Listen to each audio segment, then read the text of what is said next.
As you can see, my carpets were pretty bad, so I went to work pulling up the carpet and the pad, getting rid of all that. Then it was time to remove the carpet strip tack thing and all the staples and nails. Use whatever you have to pull up all the carpet tacks and staples and nails and whatever else might be hiding underneath your carpet.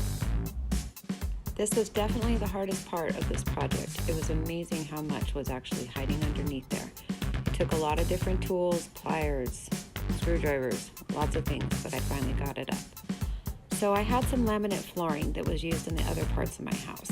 Put those down and started measuring. They weren't quite big enough, so I went and bought some 5-gallon paint sticks, cut the ends off them, and they seemed to fit pretty darn good. I used paint sticks for the trim on the sides and 1x2s for the fronts of the treads and the backs and bottoms of the risers. I used a cedar board for the actual riser.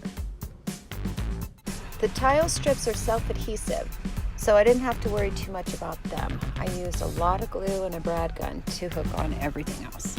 I used General Finishes gel stain in brown mahogany to stain all the wood that I was using. All in all, these stairs ended up costing me about $200. Removing all the carpet from the upstairs is definitely our next project. Stay tuned to see how that goes. I'll do a more detailed videos for you guys.